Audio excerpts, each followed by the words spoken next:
हरिओम सभी साथियों को नमस्कार। मेरा युवा ज्ञानजनी परिवार में आप सभी का स्वागत करते हैं। आज हम लोग प्रमुख उपनिषद में मुंडको उपनिषद को पढ़ने वाले हैं, जिसमें 3 मुंडक के बारे में चर्चा मिलती है और 3 मुंडक में प्रत्येक मुंडक में दो दो खंड के बारे में वर्णन मिलता है। यानी इस मन का मुंडन करना ही मुंडक उपनिषद कहा गया है। ठीक है, चलिए। तो सबसे पहले प्रथम मुंडक में, जहां पर 3 मुंडक है, 3 मुंडक में दो दो खंड है, उसमें हम प्रथम खंड में, प्रथम मुंडक के प्रथम खंड में पहले पढ़ेंगे, फिर द्वितीय खंड। इस तरीके से हम तीनों मुंडक के बारे में हम लोग पढ़ने वाले हैं और एग्जाम के पॉइंट ऑफ व्यू से भी हम लोग ध्यान देने वाले हैं। ठीक है, ओके, आगे बढ़े।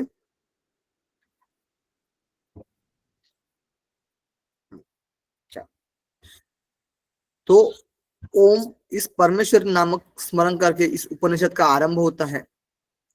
और इस उपनिषद, ये जो उपनिषद है वो है अथर्ववेद से संबंधित। जैसा कि मैंने बताया, कृष्ण, मुंडक, मांडुक्य, ये तीनों उपनिषद जो है वो किससे संबंधित है? अथर्ववेद से संबंधित से, अथर्ववेद से संबंधित है। ठीक है, क्या है? संबंधित है।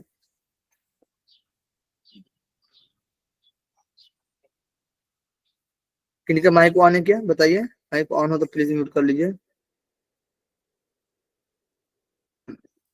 तो इस उपनिषद का जो आरंभ है वो ओम इस परमेश्वर नामक का स्मरण करके हुए इस उपनिषद का आरंभ हुआ। इसके द्वारा यह सूचित किया गया है कि मनुष्य को प्रत्येक कार्य के आरंभ में ईश्वर का स्मरण तथा उनके नाम का उच्चारण अवश्य करना चाहिए। जैसे हम लोग कोई भी क्लास की शुरुआत करते हैं, हम लोग तो क्या करते हैं? प्रार्थना करते हैं।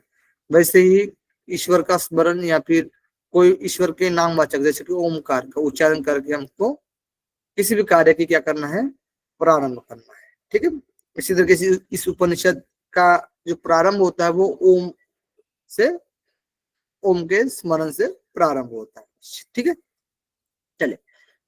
संपूर्ण जगत के रचयिता, सब सब लोगों को रक्षा करने वाले ब्रह्मा जी, चतुर्मुख ब्रह्मा जी सब देवताओं में प्रकट, यानी पहले प्रकट हुए। ठीक है, सभी देवताओं में ब्रह्मा जी प्रकट हुए।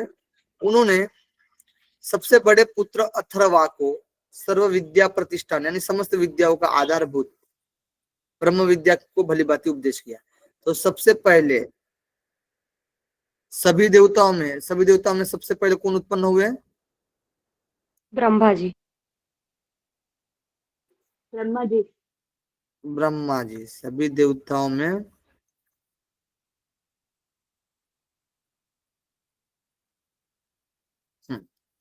तो सभी देव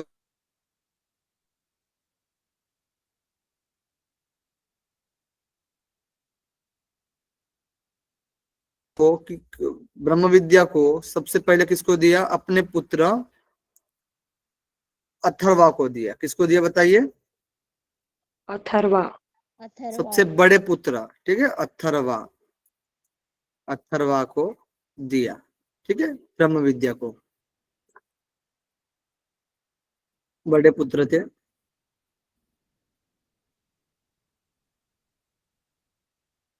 ब्रह्म विद्या को, ठीक है।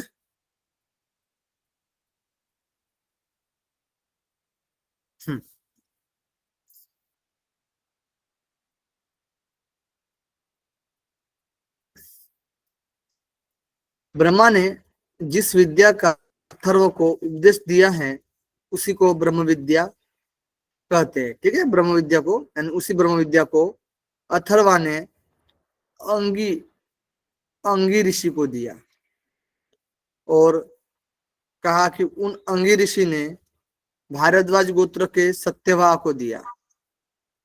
सत्यवाह आपने पढ़ा है पहले भी, है ना? भारद्वाज गोत्र के जो सत्यवाह थे उनको दिया, सत्यवाह नामक ऋषि को दिया। और भारद्वाज ने पहले वाले से पीछे वालों को प्राप्त हुई उस परंपरागत विद्या को अंगी नामक ऋषि से कहा।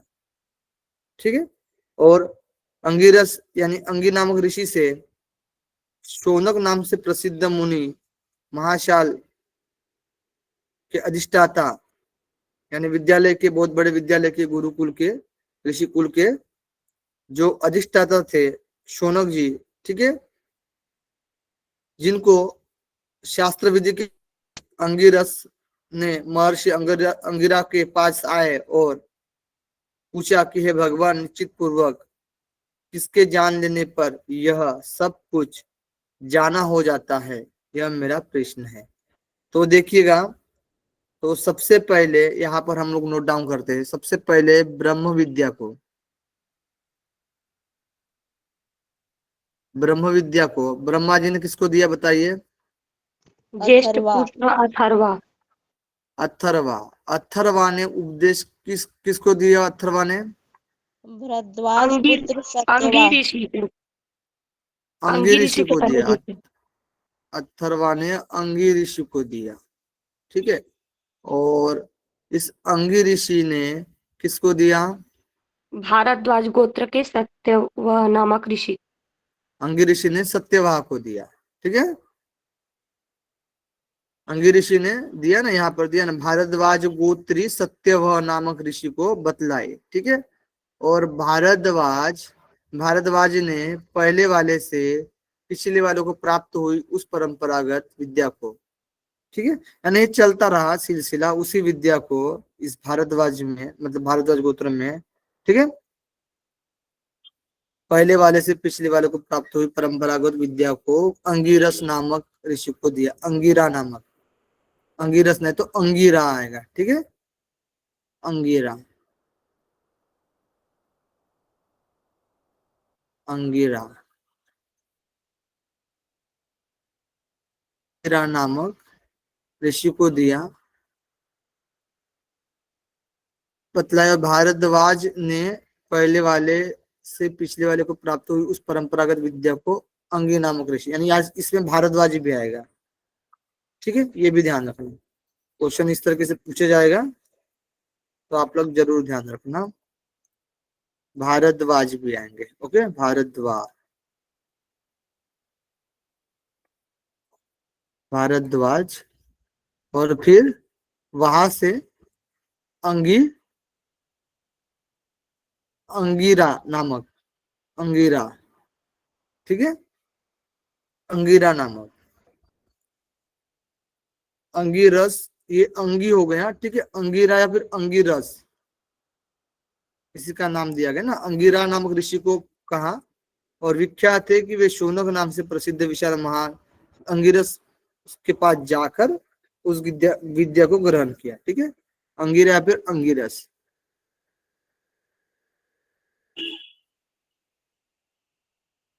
अंगिरस, अंगिरस, ठीक है। और इस विद्या को अंगिरस ने किसको दिया बताइए? शौनक। शौनक को दिया, शौनक को दिया, ठीक है, इसी विद्या को अंगिरस ने शौनक को देते हैं। और शौनक जी का प्रश्न, इनका यह प्रश्न कि किसको जानने से, किसको, है ना, किसको जानने से सब कुछ जाना जा सकता है, कुछ जाना जाता है,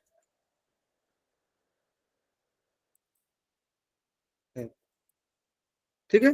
तो अब अंगिरस बताते हैं, शुरू हो गया हमारा, यहाँ से हमारा जो ब्रह्म विद्या के बारे में।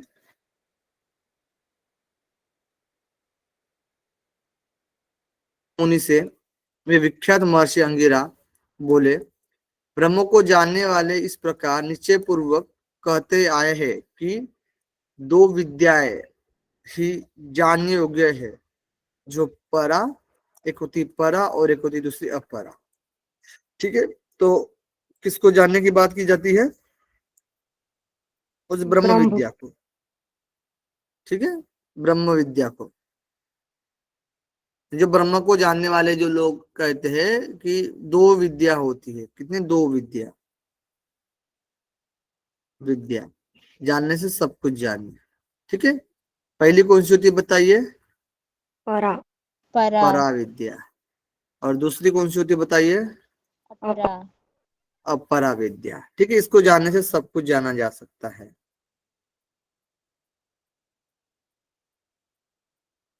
अब उन दोनों में से जो ऋग्वेद, यजुर्वेद, सामवेद, अथर्ववेद शिक्षा, कल्प, व्याकरण, निरुक्त, छंद, ज्योतिष ये अपरा है और अपरा विद्या के अंतर्गत आते हैं, तथा जिससे अक्षरम यानी अविनाशी परब्रह्म तत्व तत्व से जाना जाता है वह परा विद्या है।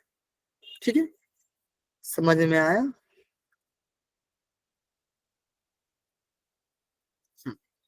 तो बताइए मुझे, परा विद्या में क्या आएंगे? अपरा विद्या ना, अपरा है ये सब अपरा है, परा और अपरा। तो बताइए अपरा विद्या में क्या आएंगे? ऋक, चार ऋग्वेद, वेद और यजुर्वेद, शिक्षा, शिक्षा। चार वेद और वेदांग अंग, 6 अंग। ठीक है, समझ में आया ना? ठीक है, अब इसमें 6 अंग में आपको सीक्वेंस ध्यान रखना है। ठीक है, शिक्षा, कल्प, व्याकरण, निरुक्त, छंद, ज्योतिष, IMP। ठीक है, तो 6 अंग में कल्प,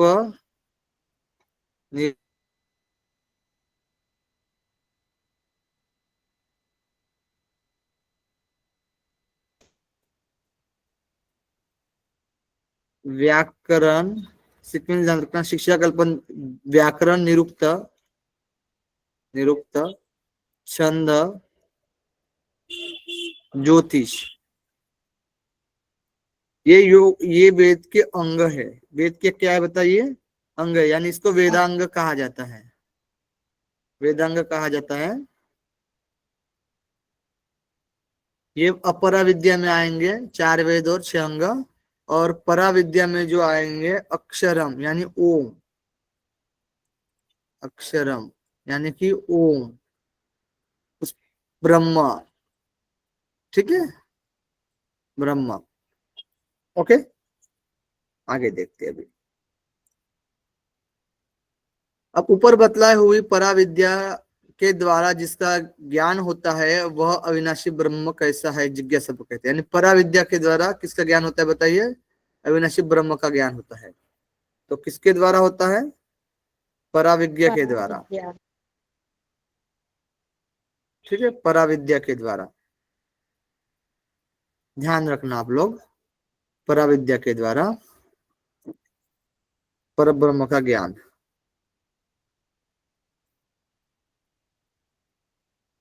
ब्रह्म का ज्ञान। ओके, आगे।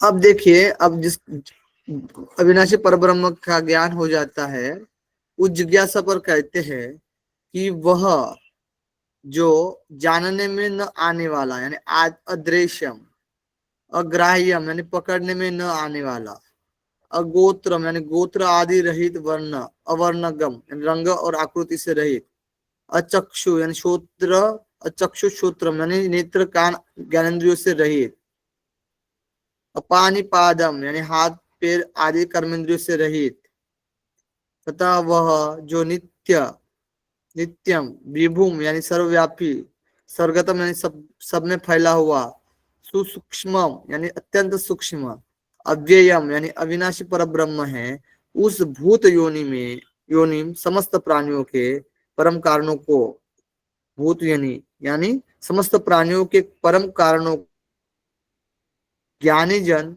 सर्वत्र परिपूर्ण देखते हैं। ठीक है, तो वे जगत आत्मा परमेश्वर समस्त भूतों के परम कारण कैसे है? ठीक है, अब वे कारण कैसे है इन सब का? ठीक है, जगत का कारण कैसे, इन भूतों का कारण कैसे है, संपूर्ण जगत उनसे किस प्रकार उत्पन्न होता है, इस जिज्ञासा पर आगे पढ़ेंगे। ठीक है, इसके पहले जो ये परमात्मा का जो स्वरूप बताया गया है ना, परमात्मा का स्वरूप, ठीक है, परमात्मा का स्वरूप, स्वरूप, ठीक है। तो ये थोड़ा सा जान लीजिएगा। पहला है, ध्यान रखना, अदृश्यम, अग्राह्यम, अग्राह्यम, अगोत्रम, कोई गोत्र से संबंधित नहीं है, अगोत्रम, अवर्णम, अवर्णम, अचक्षुश्रोत्रम, चक्षु, और श्रोत्रम, श्रोत्रम, अपानिपात और कर्मेंद्रिय यानी कर्मेंद्रिय से रहित, ज्ञानेंद्रिय से रहित, ठीक है। अपानिपात, पानी यानी हाथ होता है, पाद यानी पैर, ठीक है, अपानिपात, नित्यम, विभूम यानी सर्वव्यापी, विभूम, सर्वगतम, सर्व, सर्वगतम यानी सब में फैला हुआ, सूक्ष्मम, सूक्ष्मम, अत्यंत सूक्ष्म, अव्ययम यानी अविनाशी पर ब्रह्म, अव्ययम, ठीक है। ये आप लोग ध्यान रखना।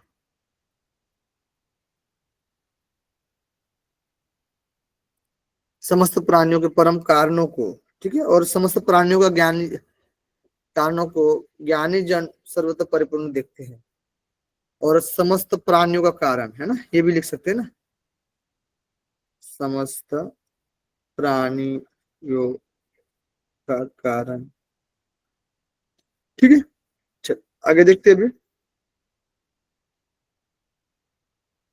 जिस प्रकार मकड़ी जाले को बनाती है और निगल जाती है ना, जिस प्रकार पृथ्वी में नाना प्रकार की औषधियां उत्पन्न होती है, जिस प्रकार जीवित मनुष्य केश और रोए उत्पन्न होते हैं, उसी प्रकार जीवित मनुष्य में, उसी प्रकार अविनाशी परब्रह्म से यहाँ सब कुछ उत्पन्न होता है। हाँ देखिए, तो हम लोग यहाँ पर थे ना। तो परब्रह्म की उत्पत्ति मतलब कैसे उत्पन्न करता है, तो एग्जाम्पल दिया गया है, ठीक है। अब इस संबंध में संक्षेप में जगत की उत्पत्ति का क्रम बताते हैं कि परब्रह्म के संकल्प रूप से यानी तप से उपचय यानी वृद्धि को प्राप्त होता है, उपचय यानी वृद्धि को प्राप्त होते हैं, प्राप्त होता है, ठीक है। और उससे जो अन्य उत्पन्न होता है, अन्य से जो होता है प्राण उत्पन्न होता है, प्राण से मन उत्पन्न होता है, मन से सत्य उत्पन्न होता है, और सत्य से लोग, समस्त लोग उत्पन्न होते हैं, और उस समस्त लोगों से कर्म, कर्म उत्पन्न होता है, और इस कर्मों से जो बताया गया अमृतम यानी अवश्य सुख दुख रूप फल उत्पन्न होते हैं, यानी अमृतम, ठीक है। ठीक है, ध्यान रखना उत्पत्ति का क्रम।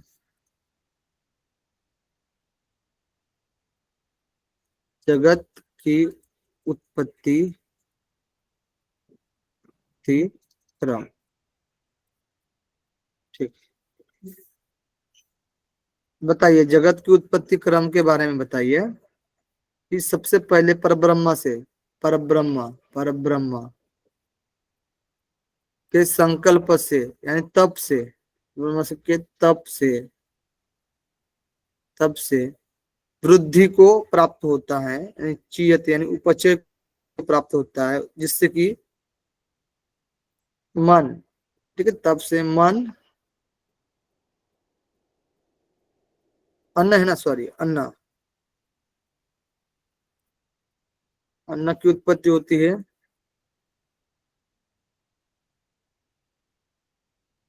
अन्न, और अन्न से प्राण, और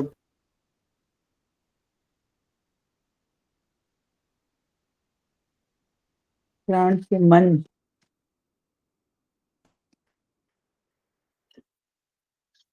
हेलो, आवाज नहीं आ रही क्या? आ रही है सर। बोलिए ना फिर। तप से अन्न, अन्न से प्राण, प्राण से मन, मन से सत्य, सत्य से लोक समस्त लोक, लोक। लोक लोक, लोक से कर्म कर्म। कर्म, कर्म से कर्म, कर्म फल और कर्म से कर्म फल कर्म फल, कर्म फल, कर्म फल। ठीक है, अमृतम। ठीक है, वही है कर्म फल। ठीक है, कर्म से कर्म फल, इस तरीके से याद रखना। बहुत बढ़िया। ओके, तब से अन्न, अन्न से प्राण, प्राण से मन, मन से सत्य, सत्य से लोक, लोक से कर्म, कर्म से कर्म फल। आगे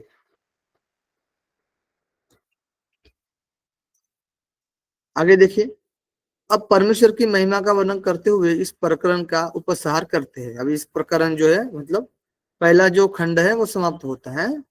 अब महिमा का वर्णन करते हुए परमेश्वर के लिए कहा गया कि सर्वज्ञ, सर्वविद यानी सबको जानने वाला, जिसका ज्ञानमय, तब उसी परमेश्वर, परमेश्वर से यह विराट स्वरूप जगत, नाम रूप और भोजन यानी अन्न ज्यादा उत्पन्न होते हैं। नाम रूप जो अन्न है वो उन्हीं से उत्पन्न होते हैं। ठीक है,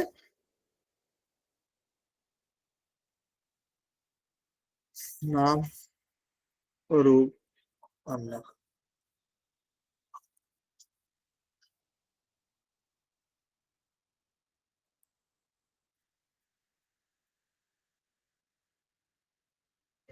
से ओके, चलिए। इस तरीके से प्रथम खंड जो समाप्त होता है, द्वितीय खंड में चलते हम लोग। द्वितीय खंड, पहले खंड में चौथे मंत्र में परा और अपरा इन दोनों विद्याओं का वर्णन किया गया था, जो इम्पोर्टेंट था हमारे लिए बहुत ही। इनमें से अब इस खंड में अपरा विद्या के स्वरूप और फल को बताकर परा विद्या की जिज्ञासा उत्पन्न की जाती है। यानी अब अपरा विद्या के बारे में जो हम लोगों ने देखा था ना, अपरा मतलब तो चार वेद और वेदांग, इसके बारे में जो फल बताया जाता है, उसका स्वरूप और फल बताया जाता है। उसके बाद फिर जो परा विद्या है, पर ब्रह्म है, उसके बारे में जिज्ञासा उत्पन्न की जाती है। ठीक है, वह सत्य है कि बुद्धिमान, यानी अब ये अपरा विद्या के बारे में बताएंगे। ठीक है, तो वह सत्य है कि बुद्धिमान ऋषियों ने, बुद्धिमान ऋषियों ने जिन कर्मानि यानी कर्मों को, जिन कर्मों को वेद मंत्रों में देखा था, वे तीनों वेदों में बहुत प्रकार से व्याप्त है। हे सत्य को चाहने वाले मनुष्य मनुष्य उनका नियम पूर्वक अनुष्ठान करे। इस मनुष्य शरीर में तुम्हारे लिए सुकृतस्य यानी शुभ कर्म फल प्राप्ति का मार्ग है। तो जो वेद में जो बताए गए हैं मंत्र इत्यादि, उसकी उपासना करके इस शुभ कर्म का फल आप प्राप्त कर सकते हैं। ठीक है, तो वेद मंत्र लिख सकते हैं हम लोग कि वेद मंत्र उपासना, उपासना शुभ फल प्राप्त। ओके, प्राप्त। आगे अब इस संबंध पर और कहते हैं कि वेदोक्त अनेक प्रकार के कर्मों में से उपलक्षण रूप से प्रधान अग्निहोत्र कर्म का वर्णन आरंभ करते हैं। तो प्रधान जो बहुत सारे कर्म है, लेकिन उसमें से अग्निहोत्र, अग्निहोत्र कर्म के बारे में बताया जाता है। ठीक है, प्रमुख रूप से, प्रमुख रूप से। ठीक है, देखिए, तो कहा गया है अग्निहोत्र कर्म के लिए कि जिस हविष्य यानी हविष्य को देवताओं के पास पहुंचाने वाले हव्य वाहने, ठीक है, यानी देवताओं के पास पहुंचाने वाली अग्नि के प्रदीप्त हो जाने पर, जो भी हम लोग हवन में कुछ भी मतलब जो डाल रहे हैं, जो भी चीजें है ना, यानी अग्निहोत्र कर रहे हैं, तो वो जो देवताओं के पास जो जा रही है, ठीक है, अग्नि के प्रदीप हो जाने पर ज्वालाएं जो है वो लपलपाने लगती है ना, इसमें जो भी सामग्री डाले जाते हैं, तो ज्वालाएं जो होती है लपलपाने लग जाती है। उस समय आज्य भाग की दोनों आहुतियों के स्थान को छोड़कर बीच में अन्य आहुतियों को डाले। फिर अब नित्य अग्निहोत्र करने वाले मनुष्य के उसके साथ साथ और क्या क्या करना चाहिए, उस जिज्ञासा पर कहते हैं कि जिसका अग्निहोत्र दर्श नामक यज्ञ से रहित है, पूर्णमास नामक यज्ञ से रहित है, यानी पूर्णमास हो गया, ठीक है, दर्श नामक यज्ञ से रहित हो, ठीक है, फिर पूर्णमास नामक यज्ञ से रहित हो, चातुर्मास 4 महीने का नामक यज्ञ से रहित हो, आग्रहण कर्म से रहित हो, तथा जिसमें अतिथि सत्कार नहीं किया जाता है, जिसमें समय समय पर आहुति नहीं दी जाती है, बलि विश्वदेव नामक कर्म से रहित हो। अलग अलग कर्म बताए गए वेदों में, ठीक है। अब आप इसमें वेदों में आप और इसको डिटेल से कर्मों को पढ़ेंगे तो डिटेल से और समझ में आएगा आप लोग को, ठीक है। तो अपने को इतना डिटेल में जाना नहीं है अभी फिलहाल के लिए, बस ये कर्म से हमको बस गुजरना हल्का हल्का, ठीक है। जिसमें शास्त्र विधि की अवहेलना करके हवन किया गया है, उस अग्निहोत्र अग्निहोत्र के 7 पुण्य लोगों का नाश कर देता है। यानी ये समझ लीजिए कि यज्ञ नहीं किया है जिसने भी, है ना, तो जितने भी ये सब मतलब एक तरीके से ये जितने भी आपने अभी जो हवन देखे थे यानी यज्ञ देखे थे, जिन्होंने नहीं किया है, ठीक है, तो कहा गया है जो कि रहित है इनसे वो, यानी और जिसमें शास्त्र विधि की अवहेलना करके हवन किया है और शास्त्र विधि की अवहेलना करके हवन किया है, तो उस अग्निहोत्र की 7 पुण्य लोगों का नाश कर देता है। यानी वह अग्निहोत्र 7 जो है पुण्य लोग का यानी मतलब प्राप्त नहीं होता, एक तरीके से समझ लीजिए शास्त्र विधि की अवहेलना करके हम लोग हवन कर रहे हैं, तो ठीक है। अब दूसरे मंत्र में यह बात बताई गई है कि जब अग्नि में लपेटे निकलने लगेंगे तब आहुति देनी चाहिए। अब उन लपेटों को प्रकार भेद और नाम बताया गया। अब उसके जो लपेटे निकलते हैं उनके क्या क्या टाइप्स होते हैं, क्या क्या भेद होते हैं, है ना, प्रकार भेद, और उनके नाम अलग अलग बताए गए हैं, वो देखते हैं अभी हम लोग। जैसे बोला गया ये क्वेश्चन में आता है, ठीक है, IMP बहुत बार क्वेश्चन में आया है, ध्यान रखना IMP इंपॉर्टेंट, ठीक है। 4 नंबर श्लोक को आपको क्या करना है, मंत्र को 4 नंबर मंत्र को याद कर लेना है, ठीक है। कहा गया है कि काली कराली च मनोजवा च सुलोहिता या च सुधर्म वर्णा स्फुलिंगिनी विश्वरूपी च देवी देवी लीला माना इति सप्त जिह्वा, 7 जिह्वा के बारे में बताया गया है, ठीक है। 7 जिह्वा के बारे में क्या बताया गया है, 7 जो हम लोगों ने बताया था ना, यहाँ पर अभी आहुति देनी चाहिए, उन आहुति लपटों के जो नाम बताए गए हैं, ठीक है, वही है। तो सबसे पहले बताइए आप मुझे जो जिह्वा है, 7 काली। सप्त जिह्वा है, 7 जिह्वा है, जिह्वा काली। पहला है काली, काली। दूसरा है कराली। कराली, सब लोग बताइए, तीसरा है मनोजवा। मनोजवा, मनोजवा, चौथा है सुलोहिता। सुलोहिता, सुलोहिता, पांचवा है सुधूम्रवर्णा। सुधूम्र वर्णा। सुधूर्म वर्णा, ठीक है। छठवा है स्फुलिंगिनी। स्फुलिंगिनी,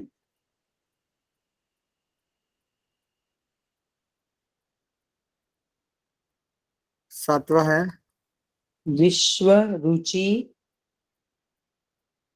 विश्वरुचि, है ना, विश्वरुचि, विश्वरुचि, ठीक है। ये 7 क्या है, जिह्वाएं हैं, लपलपाती क्या है, जिह्वाएं अग्नि की, ठीक है। अब संबंध पर प्रकार से प्रदीप्त अग्नि अग्नि में नियम पूर्वक नित्य प्रति हवन करने वाला फल बताते हैं। अब नित्य पूर्वक हवन करने से नित्य पूर्वक हवन करने से, हवन करने से जो है फल बताया गया है कि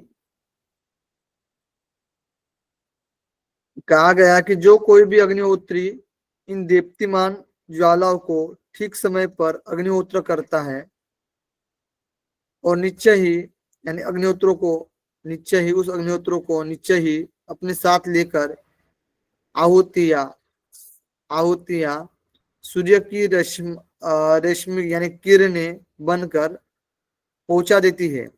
जो आहुति है वो अपने साथ जो सूर्य की किरणों की जो रेशमी बनाकर क्या करती है, पहुंचा देती है वो जो आहुति है वो। और जहां देव एकमात्र स्वामी इंद्र निवास करता है, ठीक है, वहां पर मतलब एक तरीके से पहुंचा देती है ना, एकमात्र जहां पर स्वामी निवास करता है इंद्र। देतीमान देती अब यहाँ पर कहा गया कि इस संबंध में इस प्रकार आहुतियां सूर्य किरणों द्वारा यजमान को यानी इंद्रलोक में ले जाती है। तो कहाँ ले जाती है वो, इंद्रलोक में ले जाती है। ऐसा जिज्ञासा होने पर कहा गया कि सुवर्चस यानी वे देदीप्यमान आहुतियां आओ ये यानी यह वह तुम्हारे स्वीकृत शुभ कर्म से प्राप्त पवित्र ब्रह्मलोक है। इस प्रकार की उसका सादर सत्कार करती हुई यजमान को सूर्य की रश्मियों द्वारा ले जाती है।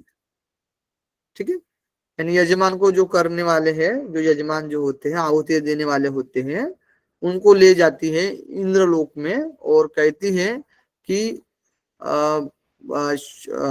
उनको एक तरीके से कहती है कि ब्रह्मलोक यानी ब्रह्मलोक है, ये जो शुभ कर्म वाला, ये जो पुण्य वाला, ये जो सुकृत वाला ब्रह्मलोक है। ठीक है, इस प्रकार से बार बार कहते हुए आदर सत्कार करते हुए यजमान को क्या करती है, रश्मियों द्वारा ले जाती है। ठीक है, अब सांसारिक भोगों में वैराग्य की और परम आनंद स्वरूप परमेश्वर को पाने की अभिलाषा उत्पन्न करने के लिए उपयुक्त स्वर्ग लोक के साधन रूप यज्ञादि सकाम कर्म और उनके फल रूप लौकिक एवं पारलौकिक भोग की तुच्छता बतलाते हैं। बताइए, अब तुच्छता भी बतला रहे हैं, यानी कि मतलब जो लौकिक सुख है और जो पारलौकिक सुख है, जो यज्ञ के द्वारा, जो स्वर्ग के द्वारा जो हम किया जाता है, यज्ञ किया जाता है एक तरीके से, और यज्ञ के द्वारा जो कहा गया है कि आनंद, जो भोगों में वैराग्य और परम आनंद रूप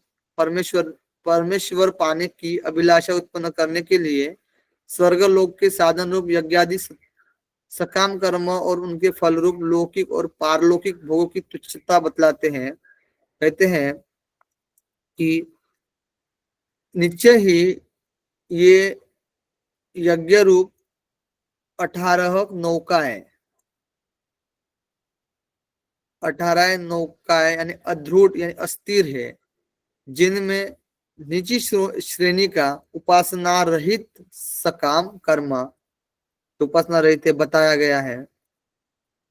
और जो मूर्ख, यही जो मूर्ख एवं श्रेय यानी कल्याण करने वाला जो मार्ग है, जो मानकर इसकी प्रशंसा करते हैं, वे पुनः बारंबार निस्संदेह जन्म मृत्यु और वृद्धावस्था में प्राप्त होते हैं। ठीक है, यानी ये कहा गया है कि निश्चय ही ये मानकर चल रहे कि यज्ञ रूप जो 18 नौका है, दृढ़ यानी अस्थिर है, जिनमें निजी श्रेणी की यानी उपासना रहित सकाम कर्म बताया गया है, जो उपासना रहित है। ठीक है, जो 18 नौकाएं है, तो नीचे श्रेणी की बात की गई है, जो मतलब एक तरीके से नरक की बात की गई है। ठीक है, अस्थिर है, 18 नौकाएं जिसमें अस्थिर है, जिसमें अस्थिर है, अस्थिर करने के लिए यज्ञ करने की बात की गई है इसीलिए। ठीक है, तो ये जो 18 नौका है जिसमें अस्थिर है, उसको क्या मिलेगा बताइए, बार बार यानी जो नीची योनि मिलेगी, नीची योनि मिलती जाएगी, ठीक है, नीची योनि, और बार बार जन्म मृत्यु होता जाएगा, जन्म और मृत्यु मृत्यु होता जाएगा, ठीक है। तो इसलिए जो यज्ञ से है ये 18 नौका को, यानी यज्ञ रूप 18 नौका है, स्थिर करना है ना, यज्ञ रूप।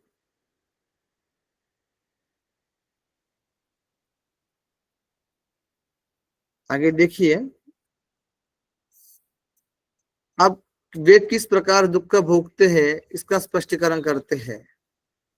अब वे जो 18 नौका जिनके स्थिर नहीं है, तो वो किस प्रकार दुख भोगते हैं, तो कहते हैं कि अविद्या के भीतर स्थिर स्थित होकर आप बुद्धिमान बनने वाले, पंडितम यानी अपने को विद्वान मानने वाले, अविद्या के भीतर स्थित होकर बुद्धिमान बनने वाले, अपने को विद्वान मानने वाले वे मूर्ख लोग बार बार कष्ट सहन करते रहते हैं और भटकते रहते हैं, और अंधे के द्वारा चलाए जाने वाले अंधे, यानी अपने लक्ष्य तक न पहुंचकर बीच में ही इधर उधर भटकते रहते हैं, वैसे ही वो कष्ट और भोग रहते हैं, ठीक है, यानी वैसे ही वो भी भटकते रहते हैं। वे लोग बार बार दुखों में पड़कर भी चेतते, यानी क्यों नहीं कल्याण के लिए चेष्टा क्यों नहीं करते हैं, इस जगह सत्य कहते हैं। यानी बहुत लोग तो है कि बार बार दुख में पड़े हुए अभी भी, है ना, लेकिन फिर वो लोग क्यों ऐसा नहीं बात करते कि कल्याण के लिए कोई चेष्टा नहीं की जाती, कोई जिज्ञासा नहीं, क्यों, तो कहते हैं वे मूर्ख लोग उपासना रहित सकाम कर्मों में बहुत प्रकार से वर्तते हुए हम कृतार्थ हो गए ऐसा अभिमान कर लेते हैं ना, इसीलिए वो भटकते रहते हैं और फिर कल्याण के मार्ग के बारे में सोचते ही नहीं, उसकी चेष्टा ही नहीं करते हैं। और वे सकाम कर्म करने वाले लोग विषयों की आसक्ति के कारण ही कल्याण मार्ग को नहीं जान पाते हैं, और इस कारण बारंबार क्या होते हैं, दुख में पड़ते रहते हैं, और पुण्योपार्जित लोगों से हटाए जाकर नीचे गिर जाते हैं, ठीक है,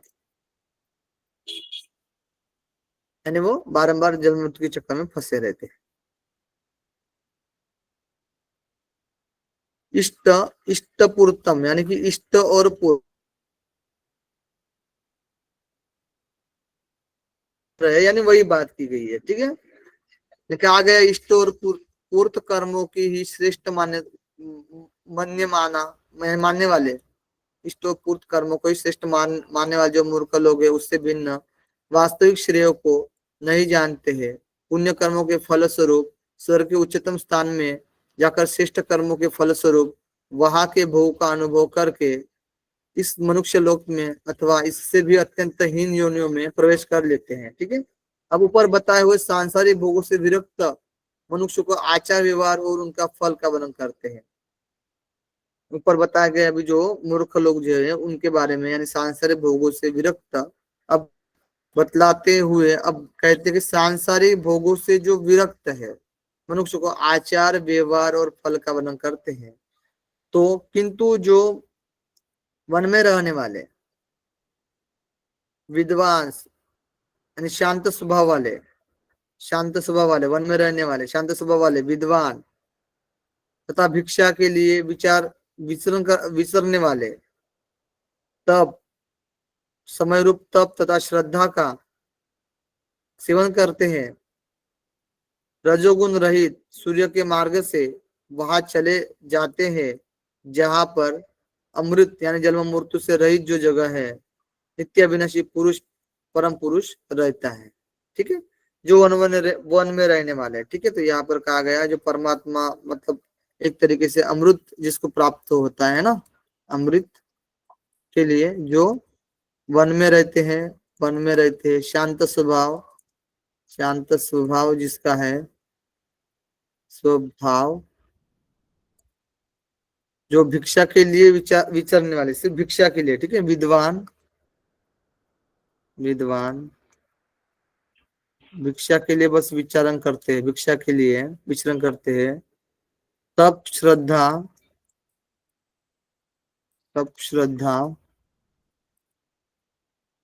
का सेवन करते हैं, और रजोगुण रहित, रजोगुण रहित जो लोग हैं वही उस अमृत तत्व को प्राप्त करते हैं सूर्य के मार्ग से।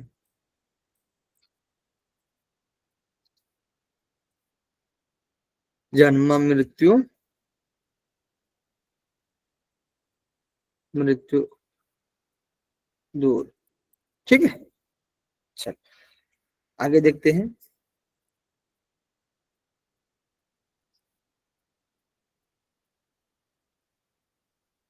उन परब्रह्म परमेश्वर को जानने और प्राप्त करना चाहिए। तो उस जिज्ञासा को कहते हैं कर्म से प्राप्त किए जाने वाले लोगों की परीक्षा करके ब्राह्मण वैराग्य को प्राप्त हो जाए। यानी जो लोगों की परीक्षा करके ब्राह्मण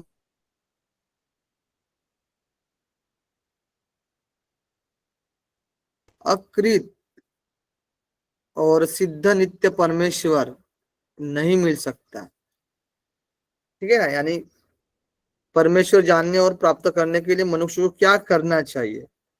तो पहले कहा गया है कि जो कर्म से प्राप्त किए जाने वाले लोगों की परीक्षा करके, लोग की परीक्षा करके ब्राह्मण वैराग्य को प्राप्त हो जाए, है ना। यह समझ ले कि किए जाने वाले कर्मों से सिद्ध नित्य परमेश्वर नहीं मिल सकता है। यानी इस तरीके से परीक्षा के यानी वैराग्य को प्राप्त हो गए। ठीक है, कर्म से प्राप्त किए जाने वाले लोगों की परीक्षा लेकर तो इस तरीके से नित्य परमेश्वर नहीं मिल सकता है। ठीक है, उस परब्रह्म ज्ञान प्राप्त करने के लिए हाथ में संविधा लेकर वेदों को भली भांति जानने वाले और परब्रह्म परमात्मा में स्थित गुरु के भी विनय पूर्वक जाए। तो गुरु की महत्ता यहाँ पर भी बताई गई है। तो गुरु के पास जाना चाहिए। देखिए उपनिषद में भी कहा है गुरु के पास जाना। ठीक है, गुरु के पास परब्रह्म।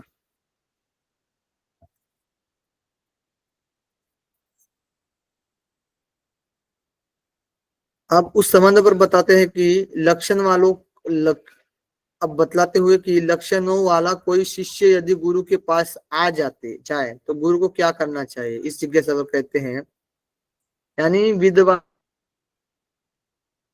शरण में आए, समझ लीजिए। ठीक है, बतलाए हुए लक्षण वाले समझिए ज्ञानी महात्मा गुरु के पास आए तो पूर्णतः शांत चित्त वाले श्रम दमादि साधन युक्त उस शिक्षक को उस ब्रह्म विद्या का तत्वतः यानी तत्व विवेचन पूर्वक भली भांति उपदेश करे, जिससे वह अक्षरम यानी अविनाशी सत्य पुरुष परम पुरुष को वे जान ले, है ना। तो जो विद्वान है जिसमें जो इस तरीके से गुण है मौजूद है, ठीक है, जो अच्छा यानी शुभ कर्म करने वाले, एक तरीके से जो एक तरीके से ईश्वर की साधना करने वाले, है ना, यज्ञ आदि जो ऊपर बताए गए उसको, वेद को जानने वाले, है ना, इस तरीके से आए तो उनको गुरु के द्वारा क्या करना चाहिए, उस ब्रह्म विद्या का भली भांति से उपदेश देना चाहिए। ठीक है, इसी तरीके से ये द्वितीय खंड भी समाप्त होता है और प्रथम मुंडक कंप्लीट होता है यहाँ पर। ठीक है, यहाँ तक कोई दिक्कत है तो बताइए। जी जहां जहां इंपॉर्टेंट है मैं वहां पर आपको बताते जा रहा हूँ कि IMP करके, तो वहां पर आप भी थोड़ा सा ध्यान दीजिएगा, क्योंकि लिख कर मतलब पेन पेज होगा तो लिख लीजिएगा साइड में कौन सा श्लोक इंपॉर्टेंट है क्या है, और जो लिख रहा हूं मैं वो तो इम्पोर्टेंट नहीं है, समझ। ओके, चलिए अब हम लोग देखते हैं द्वितीय मुंडक। अब द्वितीय मुंडक के प्रथम खंड में देखते हैं। तो प्रथम मुंडक में मुंडक के द्वितीय खंड में जो अपर विद्या, अभी जो हम लोग देखा था ना हम लोगों ने कि प्रथम मुंडक के द्वितीय खंड में अपर विद्या के स्वरूप और फल बताए गए थे तथा उसकी तुच्छता का भी दिखाया गया था। दिखाते उससे विरक्त होने की बात किया गया था। ठीक है, अपर विद्या प्राप्त करने के लिए सदगुरु की शरण जाकर कहा। अब अपर विद्या का वर्णन करने के लिए प्रकरण आरंभ करते हैं। ठीक है, अपर विद्या के बारे में बताते हैं कि वो अपर विद्या के बारे में उसका फल और उसकी तुल्यता के बारे में बताया गया, तो उसमें भी गुरु का महत्व बताई गई थी। ठीक है, कि अब पर विद्या जो है ना, पर विद्या ये जो होती है मेन होती है। ठीक है, पर विद्या, तो अब पर विद्या के बारे में बताया जाता है, पर विद्या के बारे में इस खंड में बताया जाता है। ठीक है, पर विद्या के बारे में सदगुरु की शरण में जाकर, ठीक है, शरण में जाकर। अब देखिए,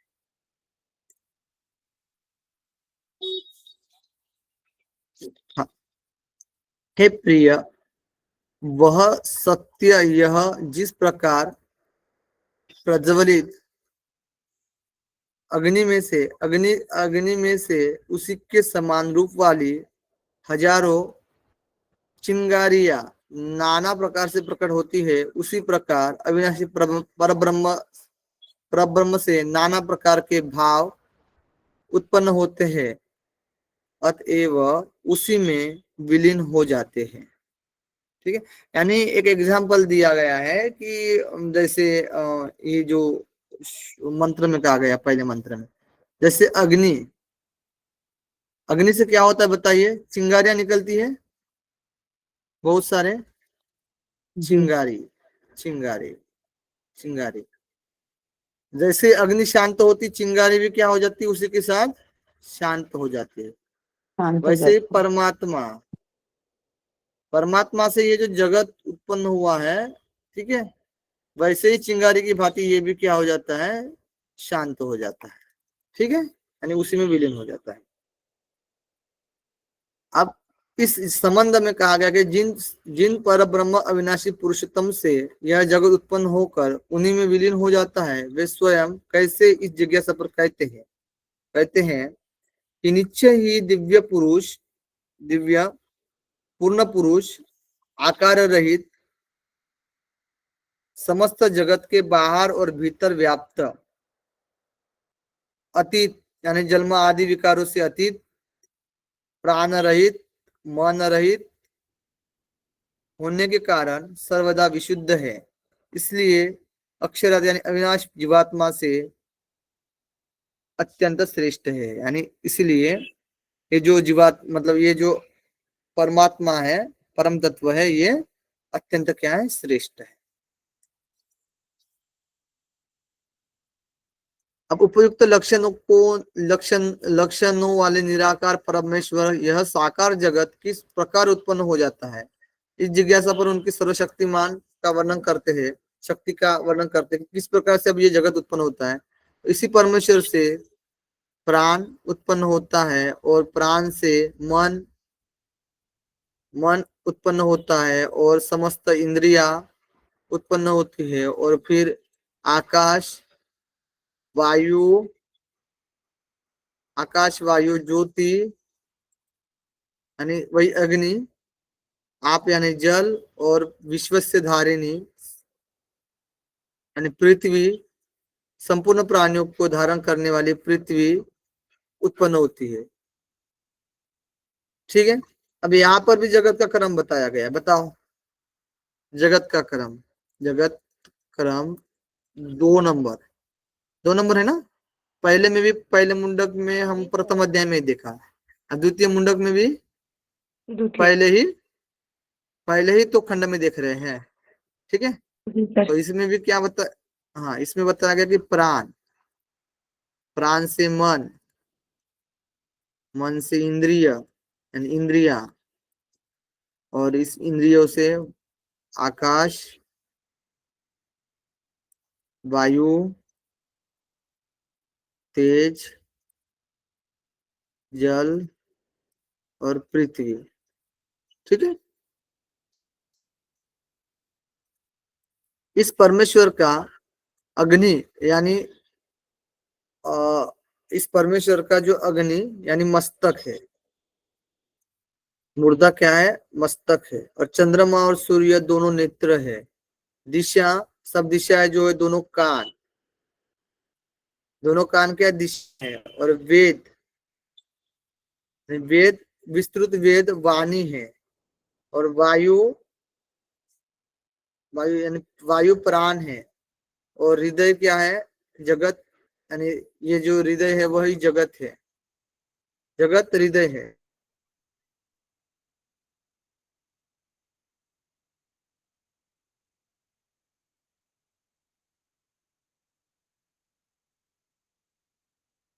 ठीक है, उत्पन्न हुई है। और यही सर्वभूत भूत अंतरात्मा, यानी सभी भूतों का जो अंतरात्मा है, यानी समस्त प्राणियों का अंतरात्मा है।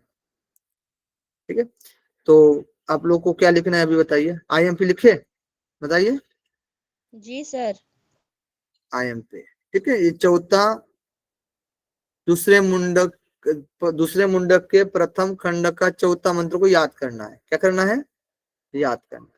याद ठीक है, करना अलग है। साइड में नोट डाउन करते जाना है। तो सबसे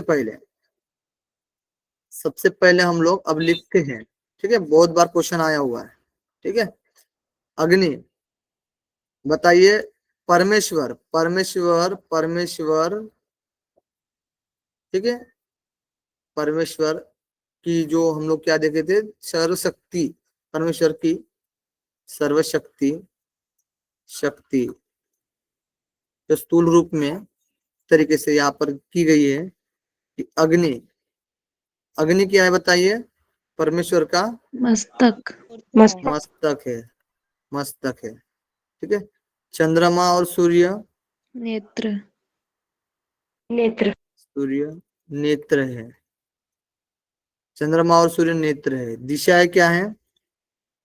कान। यानी सब दिशाएं दोनों कान है, ऐसा ही लिखेंगे ना, कान। दिशाएं क्या है? कान है। और वेद क्या है? मुख। वाणी। वाणी है, वाणी है। वेद क्या है? वाणी है। और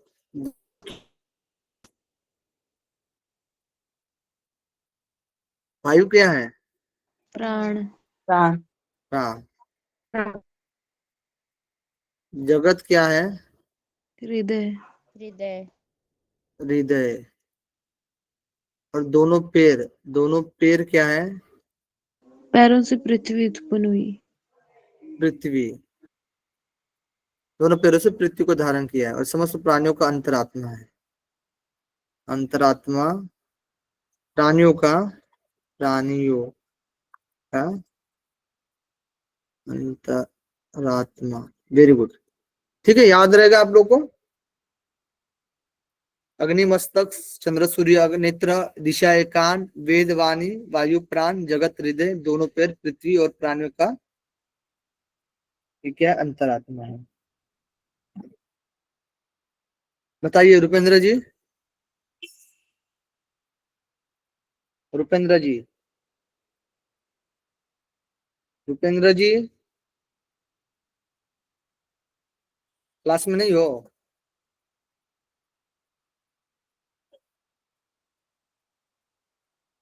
मैना जी, जी सर। हरिओम सर। जी जी जी जी, बताइए प्राणियों का क्या है? परमेश्वर। जी सर। हेलो। प्राणियों का परमेश्वर क्या है?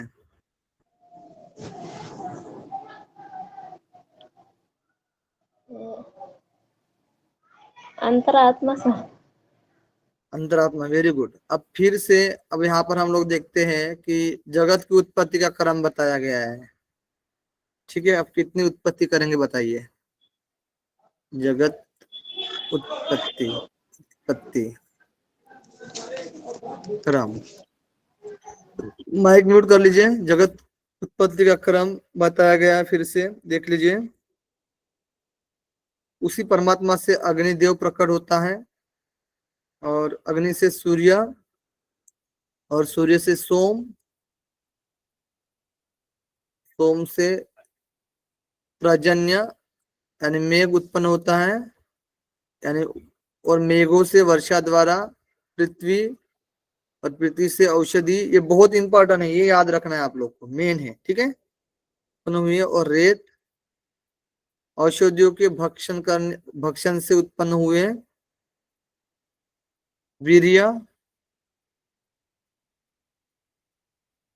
और वीर्य से पुरुष, पुरुष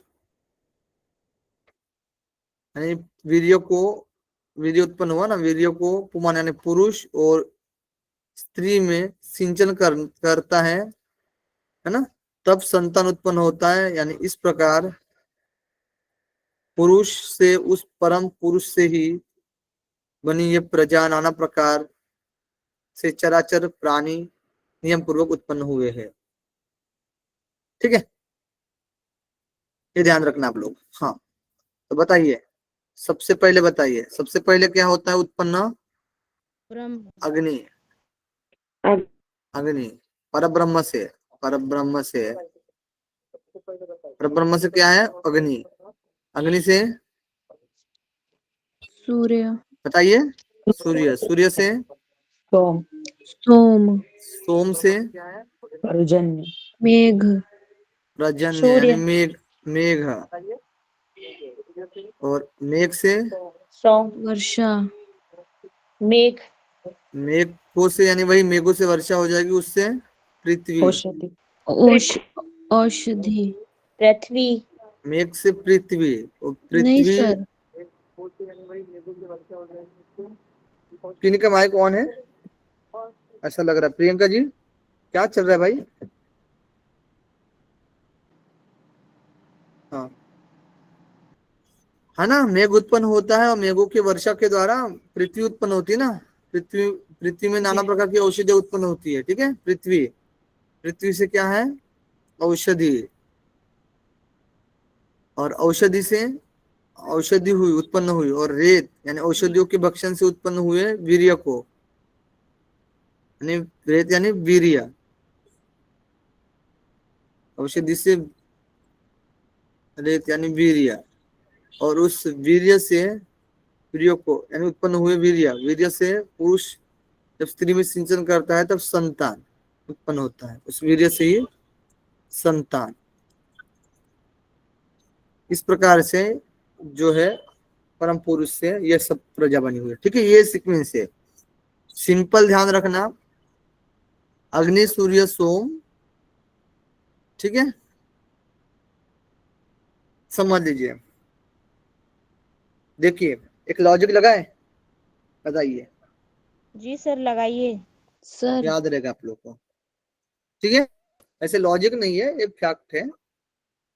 अग्नि के बारे में बताया गया था ना, यज्ञ करने के लिए अग्नि के द्वारा, है ना, मतलब यज्ञ में अग्नि को आहुति देने के लिए कहा गया था ना।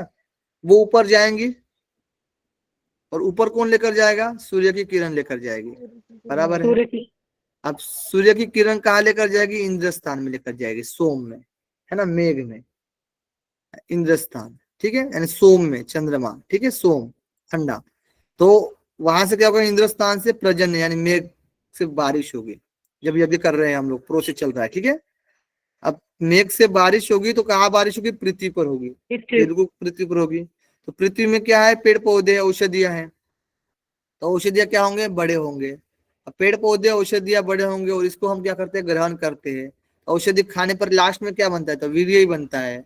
जब वीर्य पुरुष के द्वारा स्त्री में संचित किया जाता है तब क्या बनता है? संतान बनती है। ओके, ठीक है। इस प्रकार समस्त प्राणियों की उत्पत्ति का क्रम बतलाकर अब यह बात बताई जाती है कि उन सबकी रक्षा के लिए किए जाने वाले यज्ञादि, उनके साधन और फल उन्हीं परमेश्वर से प्रकट होते हैं। अब इसकी रक्षा करने के लिए बताया जाता है। ठीक है, यज्ञादि उनके साधन और उसके फल के बारे में बताया जाता है कि उस परमेश्वर से ऋग्वेद की ऋचाएं, सामवेद के मंत्र और यजुर्वेद की श्रुतियां, दीक्षा तथा समस्त यज्ञ यज्ञ क्रतु एवं दक्षिणा यानी दक्षिणाएं, संवत्सर, संवत्सर रूप का काल यानी यजमान, लोका यानी सब लोग उत्पन्न हुए हैं। और जहाँ सोम यानी चंद्रमा प्रकाश फैलता है, जहाँ सूर्य प्रकाश देता है,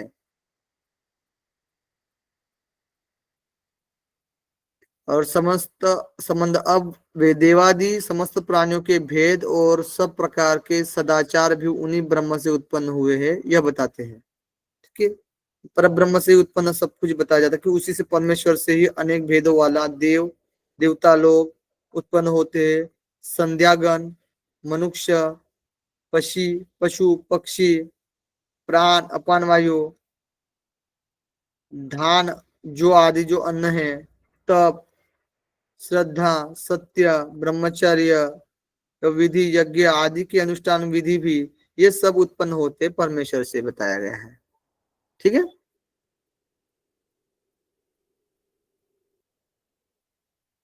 उसी परमेश्वर से सात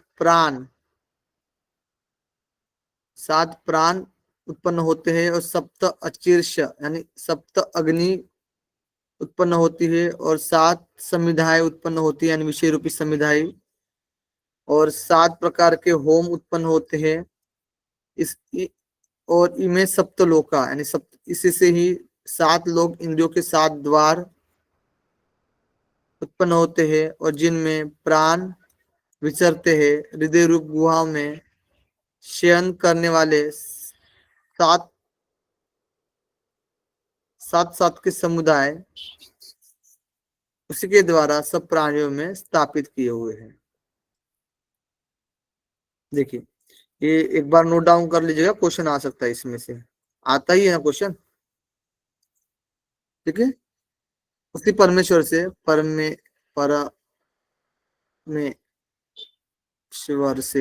परमेश्वर से क्या बताया गया है? 7 प्राण, 7 प्राण बताया गया है उत्पन्न होते हैं और सप्त अचरिश यानी अचरिश अग्नि की, यानी सप्त अग्नियां जो देखा था ना हम लोगों ने, काली कराली सप्त अग्नियां, 7 जीवा है लपटे अग्नि के। ठीक है, अग्नि के, ठीक है, जीवाएं।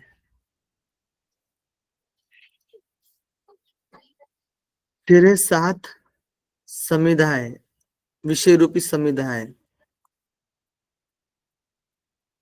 उसमें जो समिधाएं जो भी विषय है, समिधाएं, सब 7 प्रकार के होम यानी हवन, 7 हवन, 7 लोक, 7 लोक के इंद्रियों के 7 द्वार, 7 लोक हो गए, सप्तलोक, ये 7 लोग इंद्रियों के 7 द्वार, उसी से उत्पन्न जिनमें प्राण विचरण करता है। हृदय गुफा में शयन करने वाले 7 के समुदाय है। ठीक है, सब प्राणियों में स्थापित है, बस इतना ध्यान रखना। अब इस संबंध पर कहते हैं कि आध्यात्मिक वस्तुओं की उत्पत्ति परमेश्वर से बतलाकर अब बाह्य जगत की उत्पत्ति भी उसी से बताते हुए प्रकरण उपसंहार करते हैं। ठीक है,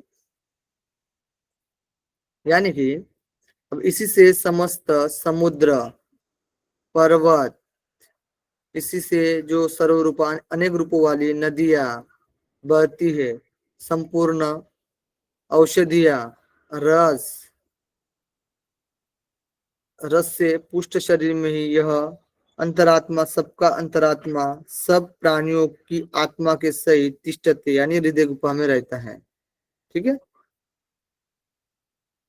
प्राणियों में अंतरात्मा रहता है। ठीक है, ये सब बात बताई गई। अब उन परमेश्वर सबकी उत्पत्ति होने के कारण सब उन्हीं का स्वरूप है, यह कहकर उनको जानने का फल बताते हुए इस खंड की समाप्ति करते हैं। ठीक है, तप और कर्म और परम अमृत रूप ब्रह्म, यह विश्व यानी सब कुछ परम पुरुष पुरुषोत्तम ही है। हे प्रिय, हृदय रूप गुफाओं में स्थित अंतर्यामी पुरुष को जानता है। यह यानी यहाँ इस मनुष्य शरीर में ही अविद्या जनित गांठें जो होती है खुल जाती है, यानी एक तरीके से वो दूर हो जाती है अविद्या। ठीक है, जब इस हृदय गुफा में उस परमात्मा को व्यक्ति जानता है, तो इस तरीके से प्रथम खंड की समाप्ति होती है। द्वितीय खंड देख लेते हैं। बस द्वितीय खंड देख लेंगे, ठीक है। बाकी फिर हम लोग कल तृतीय मुंडक को देखेंगे और उसके साथ एमसीक्यू कर लेंगे, ठीक है, ज्यादा भी नहीं। अब द्वितीय खंड में क्या है, जो अत्यंत समीपस्थ यानी कि हृदय रूप गुहा में स्थित होने के कारण महान पद परम प्राप्य है। चेष्टा करने वाले, श्वास लेने वाले और आंखों को खोलने वाले, मुंद मुंदने वाले, खोलने और बंद करने वाले, ये सब के सब समर्पित है। परमेश्वर को तुम लोग जानो, सत असत सबके द्वारा वर्ण करने योग्य अतिशय श्रेष्ठ है। समस्त प्राणियों की बुद्धि से परे अर्थात जानने में न आने वाले, ये परमेश्वर के बारे में बताया गया, ठीक है। उन्हीं परब्रह्म परमेश्वर का तत्व समझाने के लिए पुनः उनके स्वरूप का दूसरे शब्दों में वर्णन करते हैं कि जो दीप्तिमान है, जो सूक्ष्मों में से भी सूक्ष्म है, जिसमें समस्त लोग, उनके लोक को रहने वाले प्राणी स्थित है, वही यह अविनाशी परब्रह्म है। प्राण है, वही वाक है, वही मन है, वही सत्य है, वही अमृत है, सौम्य है, वही वेदने योग्य है, लक्ष्य है, ठीक है। तू वेद यानी वेदने के लिए कहा जाता है, प्राप्त करने के लिए कहा जाता है, लक्ष्य को प्राप्त करने के लिए। संबंध में लक्ष्य को वेधने के लिए धनुष बाण चाहिए, अतः इस रूप की पूर्णता के लिए सारी सामग्री का वर्णन करते हैं, ठीक है। अब यहाँ से ये भी इम्पोर्टेंट आ जाएगा आपके लिए कि आप उस परमात्मा को वेधने के लिए, उस प्राप्त करने के लिए, उपनिषद में वर्णित प्रणव रूप महान अस्त्र धनुष को लेकर, प्रणव रूप धनुष को लेकर उपासना द्वारा तीक्ष्ण किया हुआ बाण चढ़ाए और चित्त के द्वारा यानी भावपूर्ण चित्त के द्वारा उस बाण को खींचकर सौम्य यानी हे प्रेय उस परम अक्षर पुरुषोत्तम को ही लक्ष्य मानकर वेद है, ठीक है। ये इंपॉर्टेंट है। अब इसको पूरी तरीके से स्पष्ट किया जाता है इस मंत्र में। चौथा क्या है, दूसरे मुंडक का दूसरे खंड का चौथा मंत्र, ठीक है, आयम पे। ओंकार ही धनुष है, आत्मा ही बाण है और परमेश्वर ही लक्ष्य है, उसका लक्ष्य कहा जाता है। और प्रमाद रहित मनुष्य द्वारा ही वेदव्यम यानी जानने योग्य है, उसे वेद कर बाण की तरह उस पर लक्ष्य करे, ठीक है। तो बताइए धनुष क्या, धनु ओंकार ही धनुष है। ओंकार क्या है, धनुष धनुष धनुष धनुष है, ओंकार धनुष है, ठीक है। ओंकार धनुष है तो बाण क्या है, अंतरात्मा बाण क्या है, आत्मा है, आत्मा। और लक्ष्य क्या है, लक्ष्य क्या है, ईश्वर परमेश्वर या ईश्वर, ठीक है। ये ध्यान रखना आप लोग।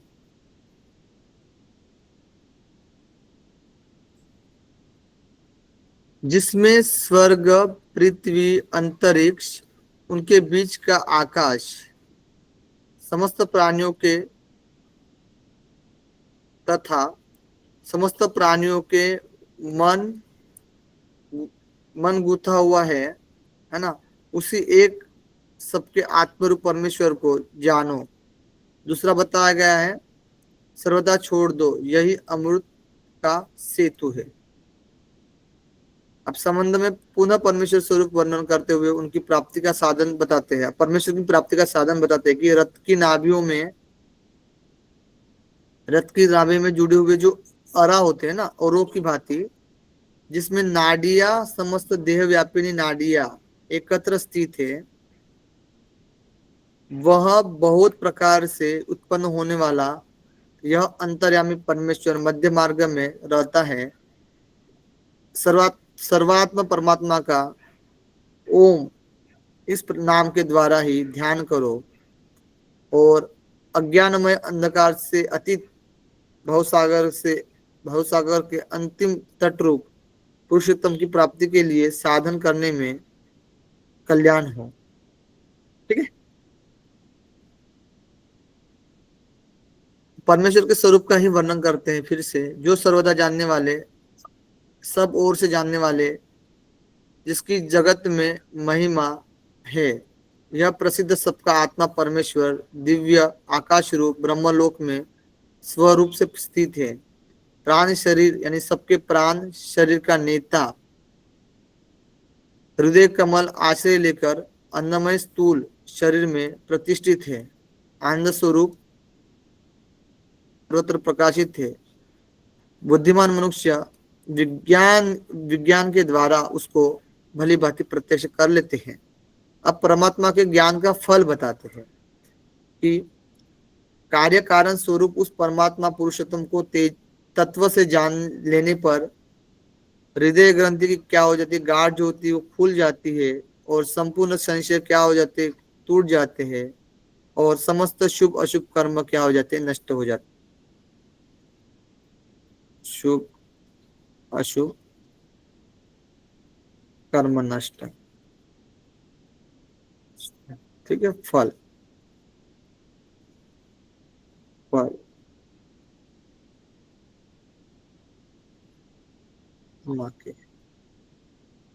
ओके। आप परमात्मा के स्थान स्वरूप और उनकी महिमा का वर्णन करते हैं। वह निर्मल अवयव रहित परब्रह्म, प्रकाशमय परम कोश में, परम धाम में सर्वदा विशुद्ध ज्योतिषाम यानी ज्योतियों की भी ज्योति, जिसको आत्मज्ञानी जानते हैं। वहां न तो सूर्य भांति प्रकाशित होता है, ना चंद्रमा प्रकाशित होता है, ना विद्युत बिजलियां की भांति चमकती है। फिर उस अग्नि के लिए तो कहना ही क्या है ना। उसके प्रकाशित होने पर सब उसके पीछे उसी के प्रकाश से प्रकाशित होते हैं। उसी के प्रकाश से सर्वम यह संपूर्ण जगत प्रकाशित होता है। ये हम लोगों ने पढ़ा था ना, कहाँ पर पढ़ा था बताइए, बताइए कहाँ पर पढ़ा था हम लोगों ने।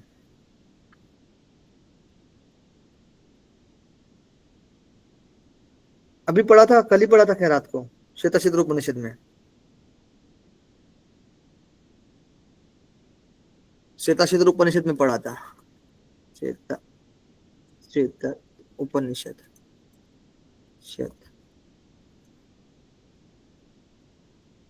छठवां अध्याय है ना, अध्याय में पढ़ा था सेम। जैसे कि सूर्य, चंद्र, विद्युत अग्नि, ठीक है। ये सब प्रकाशित कब होते हैं बताइए, परमात्मा के प्रकाश होने पर।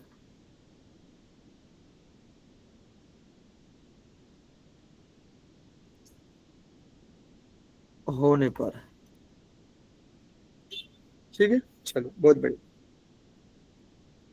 ठीक है, बस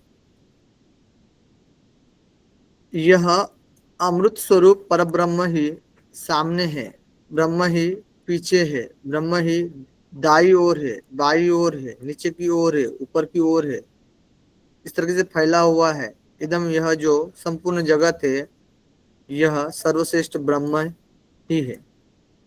ठीक है। इस तरीके से द्वितीय खंड भी समाप्त होता है और द्वितीय मुंडक भी समाप्त होता है। अब तृतीय मुंडक को दो जो खंड है उससे संबंधित वो हम लोग कल देखेंगे और साथ ही साथ इस मुंडक उपनिषद के सभी क्वेश्चन भी हम लोग करने वाले हैं। ठीक है।